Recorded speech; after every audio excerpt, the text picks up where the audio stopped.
Students, હું શીતલ બારવાયા, આપનો biology શિક્ષક. આજે મારા લેક્ચરમાં તમારું ખૂબ ખૂબ હાર્દિક સ્વાગત છે.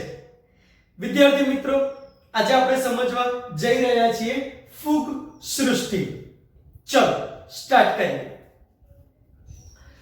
ફૂગનો અભ્યાસ કરતી એક શાખા, એક વિદ્યા જેનું નામ છે ફૂગ વિદ્યા, જેને માઇકોલોજી તરીકે ઓળખાવીએ છીએ.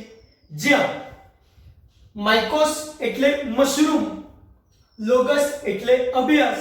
પહેલા ફૂગ એટલે મશરૂમ જ માનવામાં આવતી હતી, પરંતુ જેમ જેમ અભ્યાસ કરતા ગયા તેમ તેમ આપણને ખબર પડતી ગઈ 1 લાખથી પણ વધુ જાતની ફૂગ અવેલેબલ છે.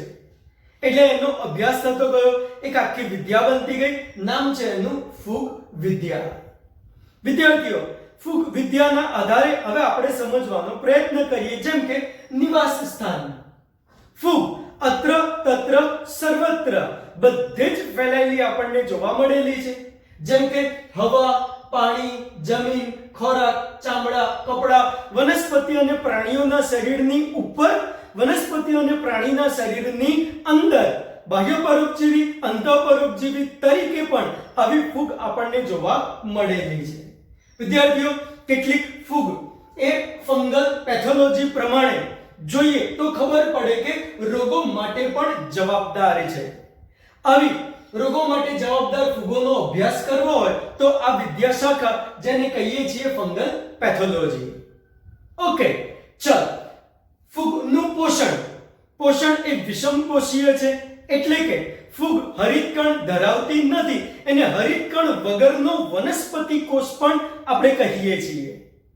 સમજો જરા, 3 રીતે એ પોષણ ધરાવે છે. એક મૃતોપજીવી, કોઈક ડેડ બોડી મળી હોય ત્યાં અથવા તેના પરથી.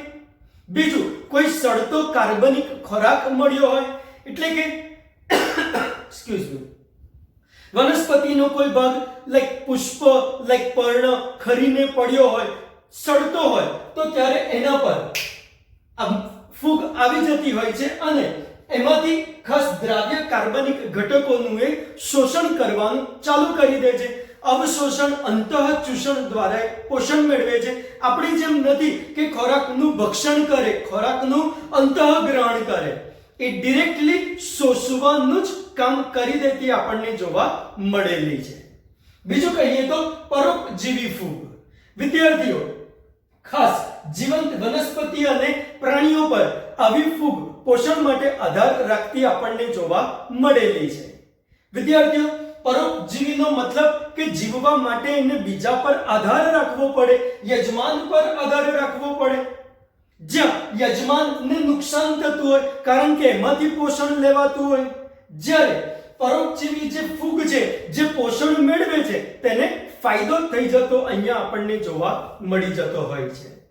વિદ્યાર્થીઓ, આ ફૂગ અમુક વખતે કીડીઓ ઉપર બી આવી જતી હોય છે, મકોડા ઉપર બી આવી જતી હોય છે, જીવંત હોય છે, પણ થોડાક જ વખતમાં પોષણ મેળવતા મેળવતા એમનું મૃત્યુ પણ કરી નાખે છે. એવી ઝેરી ફૂગ પણ આપણને જોવા મળેલી છે.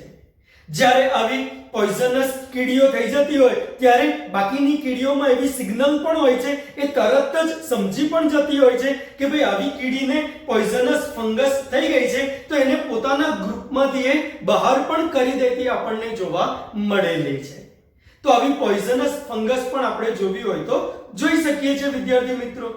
ત્યાર પછી કહીએ, ઓકે, એ સમજતા પહેલા કહીએ કે અહીંયા આ પરોપજીવનમાં એકને નુકસાન થાય છે અને બીજાને શું થાય છે? ફાયદો થાય છે. એટલે કે આવું પરોપજીવન ફૂગ દ્વારા થતું જોવા મળેલું છે.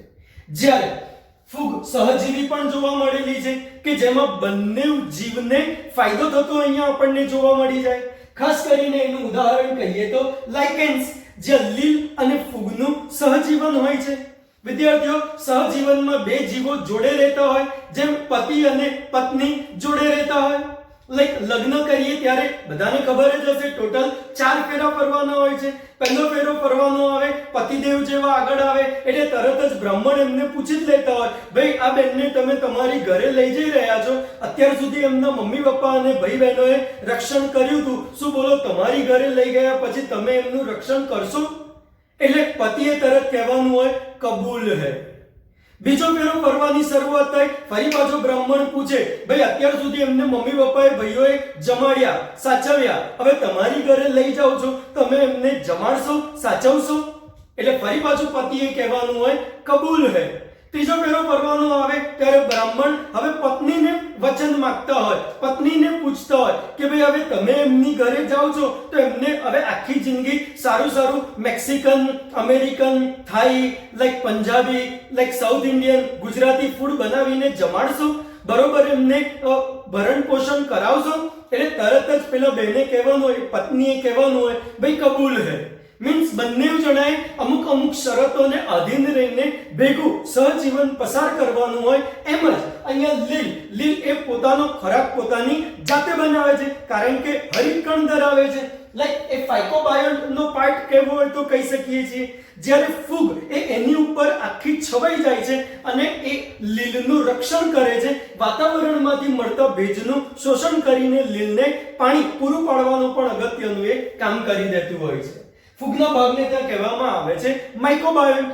આમ ફાઇકોબાયોન્ટ, માઇકોબાયોન્ટ એટલે કે લીલ અને ફૂગ ભેગા મળીને જીવન પસાર કરતા આપણને જોવા મળી ગયા છે.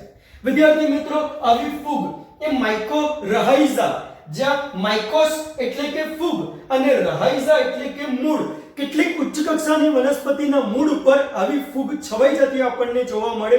ફૂગ બહારથી છવાઈ જાય અને સહજીવન બનાવે તો એને એક્ટોટ્રોફિક કહેવાય. અને ફૂગ છેક અંદરની તરફ ઇન્સર્ટ થાય, ઘૂસી જાય અને સહજીવન બનાવે તો ત્યારે તેને એન્ડોટ્રોફિક સહજીવન તરીકે આપણે ઓળખાવવું હોય તો ઓળખાવી શકાય.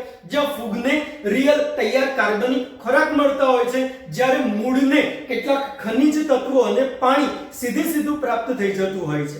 બેવને ફાયદો થાય એવું જીવન, સહજીવન ત્યાં કહેવું હોય તો કહી શકીએ છીએ. વિદ્યાર્થી મિત્રો, આગળ વાત કરીએ આ ફૂગની કોષ દિવાલ.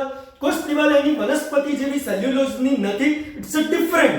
એક કાઇટિનની બનેલી હોય છે. આ એક પ્રકારની સેલ્યુલોઝ છે, પોલિસેકેરાઇડ છે. એવું જ કહીએ તો બીજો ફંગસ સેલ્યુલોઝની બનેલી પણ આપણને જોવા મળી જાય છે. વિદ્યાર્થીઓ, ખોરાકનો સંગ્રહ વનસ્પતિમાં સ્ટાર્ચ સ્વરૂપે થાય છે. અહીંયા ખોરાકનો સંગ્રહ પ્રાણીની જેમ તૈલબિંદુ અને ગ્લાયકોજન સ્વરૂપે થતો જોવા મળ્યો છે. ખાસ આપણા શરીરમાં પણ ખોરાકનો સંગ્રહ ગ્લાયકોજન સ્વરૂપે જ આપણે કહેવો હોય તો કહી શકતા હોઈએ છીએ. સાથે સાથે કહીએ કેટલીક ફૂગ લાભદાયી છે, જેમ કે મશરૂમ ખાવા માટે ઉપયોગમાં આવતી હોય છે.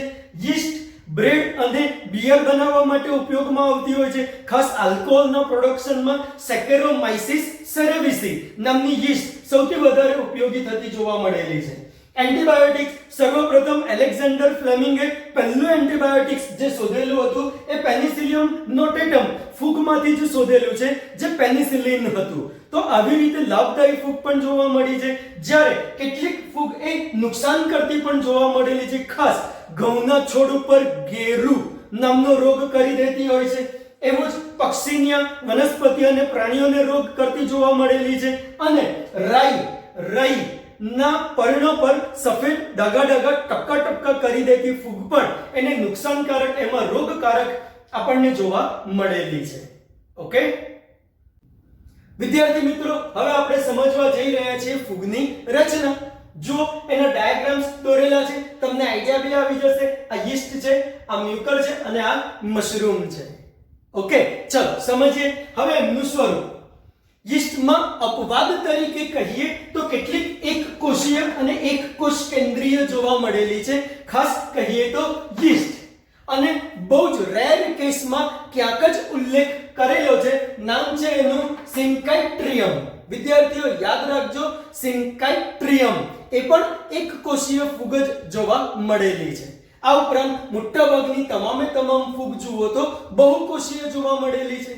હવે બહુકોષીય હોય તો એમનો દેહ કેવો હોય? તો દેહ જનરલી પાતળા, લાંબા, તાતણા જેવો તંતુમય જોવા મળેલો છે. પાતળા, લાંબા, તંતુમય ભાગ જોવા મળ્યા છે. આ ભાગને ત્યાં કહેવામાં આવે છે કવક સૂત્ર, અથવા એને કહીશું કવક તંતુ. યાદ રાખજો, કહીશું એને કવક સૂત્ર અથવા કવક તંતુ. ઓકે, હવે આવા કવક તંતુઓની જાડી જેવી રચના, એક કવક તંતુ બીજા સાથે, બીજો કવક તંતુ ત્રીજા સાથે, બધા એકબીજા સાથે ગૂંથાતા જાય છે અને જાડી જેવી રચના તૈયાર કરતા આપણને જોવા મળી જાય. આ રચનાને કહેવામાં આવે છે કવક જાળ. કવક જાળમાંથી ક્યારેક ક્યારેક બીજાણુધાની દંડ બનતા હોય છે અને એની ઉપર બીજાણુધાની નામની રચના તૈયાર થતી આપણે જોવી હોય તો જોઈ શકીએ છીએ. વિદ્યાર્થીઓ, ખાસ આ કવક જાળ એ આપણને બે પ્રકારની જોવા મળી ગઈ છે. એક કહીએ તો પડદાયુક્ત, ખાસ એમની વચ્ચે વચ્ચે આડા કે ત્રાંસા આવા પડદા આપણને જોવા મળી જતા હોય છે, તો એને કહીએ છીએ આપણે પડદાયુક્ત. ઉદાહરણ તરીકે કહીએ તો જીઓટ્રિચિયમ. ઉદાહરણ યાદ રાખજો, જીઓટ્રિચિયમ એ આપણને પડદાયુક્ત ફૂગ જોવા મળેલી છે. હવે પડદાયુક્ત હોય તો બે કોષોની વચ્ચે ખાસ કોષરસીય તંતુ દ્વારા એક નાનકડા સ્ટ્રક્ચર, સેતુ દ્વારા જોડાણ રહેતું જોવા મળી જતું હોય છે, જેથી દ્રવ્યોની સરળતાથી આપલે કરવી હોય તો પણ કરી શકાતી હોય. ખાસ એ આપણને સિમ્પલ પોર સેપ્ટમ જોવા મળ્યું છે, જેમાં નળનું વચ્ચે છિદ્ર રહેતું હોય છે. ઉદાહરણ તરીકે કહીએ તો એસ્કોમાઇસિટીસ માં આપણને ખાસ આવી પડદાયુક્ત ફૂગ જોવા મળેલી છે. જ્યારે વિદ્યાર્થીઓ ધ્યાન રાખજો જરા, અમુક વખતે બે કોષોની વચ્ચે કોષરસીય તંતુવાળું જે સ્ટ્રક્ચર જોઈએ તો એ આપણને કેવું જોવા મળેલું છે? થોડું ઉપસેલું, પહોળું, ફૂલેલું જોવા મળેલું છે. એને કહેવામાં આવે છે ડોલી પોર સેપ્ટમ. ખાસ કરીને બેસિડિયોમાઇસિટીસ પ્રકારની ફૂગમાં આપણને આ પ્રકારની પડદાયુક્ત ફૂગ જોવા મળેલી છે. વિદ્યાર્થીઓ, સાથે સાથે અમુક વખતે કવક જાળ એ આપણને પડદા વિહીન, વચ્ચે પડદા જેવી રચના જોવા મળતી નથી, એટલે એને પડદા વિહીન આપણે કહેવી હોય તો કહીએ છીએ.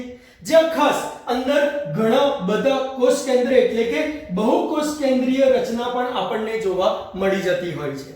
વિદ્યાર્થીઓ, આ બહુકોષ કેન્દ્રીય રચનાનું નામ છે સિનોસાઇટિક રચના. ખાસ યાદ રાખજો, સિનોસાઇટિક રચના. અહીંયા શું થશે? જેમ જેમ જેમ જેમ આ ફૂગ એ આગળની તરફ વૃદ્ધિ અને વિકાસ કરતી જશે, એમ અંદરના કોષ કેન્દ્રનું વિભાજન થશે અને આ જ કોષ કેન્દ્ર વિભાજન દ્વારા નવા કોષ કેન્દ્રને સર્જે, એ વિભાજન દ્વારા નવા કોષ કેન્દ્રને સર્જતા જોવા મળે. એટલે કે કોષ કેન્દ્રના વિભાજન દ્વારા અહીંયા બહુકોષ કેન્દ્રીય રચના જોવા મળેલી છે. ઉદાહરણ તરીકે કહીએ તો રાઇઝોપસ. યાદ રાખજો વિદ્યાર્થીઓ, ઉદાહરણ તરીકે રાઇઝોપસ. ઓકે વિદ્યાર્થીઓ, હવે આપણે સમજીએ ફૂગનું પ્રજનન. ચલો ધ્યાન રાખજો, ફૂગ વાનસ્પતિક પ્રજનન કરે છે. વાનસ્પતિક પ્રજનન પણ અલગ અલગ રીતે કરે છે, જેમ કે અવખંડન. ઉદાહરણ તરીકે કહીએ તો રાઇઝોપસ, મ્યુકોર, પેનિસિલિયમ. જેમાં શું થાય વિદ્યાર્થીઓ? ખાસ જે આ કવક તંતુ છે, જે કવક સૂત્ર છે, એનું વિઘટન થાય અને દરેક ટુકડો એ નવા દેહનું સર્જન કરવાની ક્ષમતા ધરાવતો આપણને જોવા મળે. ત્યાર પછી કહીએ તો દ્વિભાજન દ્વારા. ઉદાહરણ તરીકે યીસ્ટ. અહીંયા શું થશે વિદ્યાર્થીઓ? સૌપ્રથમ કોષ કેન્દ્રનું વિભાજન થઈ એક કોષ કેન્દ્રમાંથી બે કોષ કેન્દ્ર બને છે અને બંને કોષ કેન્દ્રની ફરતે જીવરસ અને કોષરસ પટલ વહેંચાય છે. આમ એક પિતૃ કોષમાંથી બે બાળ સજીવો તૈયાર થતા આપણને જોવા મળી જાય છે. ત્યાર પછી કહીએ તો કલિકા સર્જન ખાસ યીસ્ટમાં જોવા મળ્યું છે, સાથે સાથે અસ્કલાગોમાં જોવા મળ્યું છે. યાદ રાખજો, અસ્કલાગો ફૂગમાં પણ આપણને કલિકા સર્જન જોવા મળેલું છે.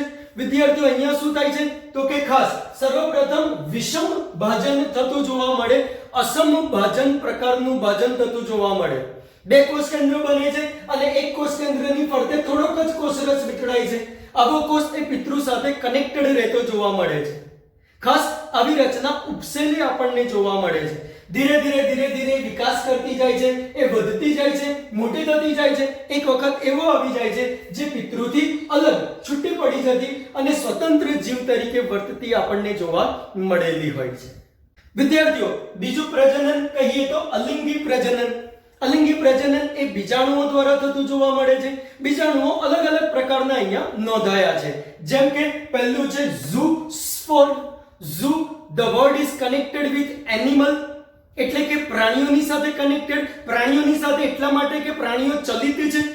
અહીંયા પણ આ જે બીજાણુ છે એ ચલિત છે, ચલ બીજાણુ છે. ચલિત પાતળી દિવાલવાળા અને એક કોષ કેન્દ્રીય હોય છે. હવે ચલિત રહેવા માટે એમની સાથે કશા કનેક્ટેડ હોય છે. જો એક કશા હોય અને ચલિત હોય તો ઉદાહરણ તરીકે સિન્કાઇટ્રિયમ તરીકે આપણે જોવું હોય તો જોઈ શકીએ છીએ. અમુક વખતે બે કશા આપણને જોવા મળી જાય છે. ખાસ કરીને પાયથિયમ નામની ફૂગમાં આપણને આવા બીજાણુ જોવા મળી જતા હોય છે. તો આ ચલિત છે, ખાસ યાદ રાખજો. બીજું છે અચલ બીજાણુ, સ્પોરેન્જિયોસ્પોર. વિદ્યાર્થીઓ, આ અચલિત હોય છે એટલે કે એમને કશા હોતી નથી, પાતળી દિવાલવાળા હોય છે. ઉદાહરણ તરીકે રાઇઝોપસ અને મ્યુકોર એ પણ બીજાણુ દાનીમાં જ સર્જાતા આપણને જોવા મળ્યા છે. સાથે સાથે છેલ્લે કહીએ તો કોનિડિયા એટલે કે કણીય બીજાણુ. કણીય બીજાણુ ખાસ એ પણ અચલિત છે, પાતળી દિવાલવાળા છે. પેનિસિલિયમમાં આપણને એ જોવા મળેલા છે. જ્યારે અહીંયા હજુ સમજવા જેવું એક ત્રીજું પ્રજનન છે, નામ છે એનું લિંગી પ્રજનન. લિંગી પ્રજનનમાં સ્પેશિયલ ફડકાઈ નામની રચના આગળ પણ આપણે આવી ચર્ચા કરેલી છે. ફડકાઈ નામની રચના જોવા મળે છે અને એમાં બીજાણુઓનું સર્જન 3 સ્ટેપમાં આપણને જોવા મળી જાય છે. ફર્સ્ટ સ્ટેપ જેમાં જીવરસ સંયુગ્મન હોય છે, એટલે કે વિદ્યાર્થીઓ ખાસ બે કવક તંતુઓ અથવા બે કવક સૂત્ર એ એકબીજાની નજીક આવે છે અને એકબીજા સાથે જોડાય ત્યારે બંનેના જીવરસનું સંયુગ્મન થતું આપણે જોવું હોય તો જોઈ શકીએ. ખાસ કરીને આવા ચલિત કે અચલિત જન્યુઓ હોય છે. જન્યુઓ બે પ્રકારે અહીંયા ભાગ લેતા જોવા મળ્યા છે, ચલિત પણ અને અચલિત પણ. પણ ખાસ પહેલા જીવરસનું જ સંયુગ્મન થતું હોય છે. ઓકે, હવે ત્યાર પછી આવે છે કોષ કેન્દ્રનું સંયુગ્મન. વિદ્યાર્થીઓ, પણ કોષ કેન્દ્રનું સંયુગ્મન થતા પહેલા ક્યાંક કોઈક પ્રકાર આપણે આગળ એવો ભણવા હજુ જઈ જ રહ્યા છીએ જેમાં બે કોષ કેન્દ્ર જોડાતા નથી. બે કોષ કેન્દ્ર શરૂઆતમાં થોડાક સમય માટે લગભગ છૂટા એકલા અલગ જ રહેતા હોય છે. તો ત્યારે એ અવસ્થા n+n અવસ્થા કહેવામાં આવે છે, જેને દ્વિકોષ કેન્દ્રીકરણ કહીએ છીએ અને એ તબક્કાને દ્વિકોષ કેન્દ્રીય તબક્કો પણ કહેવામાં આવી જતો હોય છે. વિદ્યાર્થીઓ, ધ્યાન રાખજો, યાદ રાખજો, આ આગળ આપણને કામમાં આવવાનું છે. ઓકે, ચલો હવે જ્યારે બે કોષ કેન્દ્ર ધીરે ધીરે એકબીજાની પાસે આવે છે અને એકબીજામાં જોડાઈ જાય છે ત્યારે કોષ કેન્દ્રનું સંયુગ્મન ગણવામાં આવે છે. હવે n+n બે ભેગા થઈ ગયા એટલે નવું સ્ટ્રક્ચર 2n વાળું બનતું હોય છે, જેને ફલિતાંડ તરીકે પણ આપણે ઓળખાવવું હોય તો ઓળખાવી શકીએ. એટલે કે આના અંતે ફલિતાંડનું સર્જન થતું આપણે જોવું હોય તો જોઈ શકીએ છીએ. અને ત્રીજો તબક્કો વિદ્યાર્થીઓ અર્ધીકરણ. હવે જે ફલિતાંડ તૈયાર થયું છે તે ફલિતાંડનું અર્ધીકરણ થાય છે એટલે રંગસૂત્ર જે જોડમાં હોય છે છૂટા પડી જાય છે એટલે નવા જે બીજાણુઓ તૈયાર થાય છે એ n રહેતા આપણે જોવા હોય તો જોઈ શકીએ છીએ. જો અહીંયા આપણને 2n ફલિતાંડમાંથી n નવા બીજાણુઓ તૈયાર થતા જોવા મળેલા છે. ઓકે, તો વિદ્યાર્થીઓ, આ આપણે ફક્ત અને ફક્ત ફૂગની બેઝિક ચર્ચા કરી છે. હવે આવનારા લેક્ચરમાં એટલે કે નેક્સ્ટ લેક્ચરમાં આપણે ફૂગના અલગ અલગ પ્રકાર પણ સમજીશું. Okay, thank you. Mushrooms, toadstools, and the mold on leftover bread are all examples of fungi. Fungi can be found everywhere. In water, air, soil, plants, and animals. While there are some fungi like Puccinia that can cause diseases like wheat rust in plants, there are also some like Penicillium that provide us with antibiotics. With the exception of yeasts, which are unicellular, fungi are usually filamentous. Fungi consist of long, slender, thread-like structures called hyphae.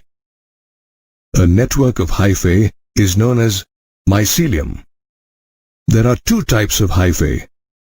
The first type is made up of continuous tubes filled with multinucleated cytoplasm and is called cenocytic hyphae. The second type of hyphae has septae or cross walls.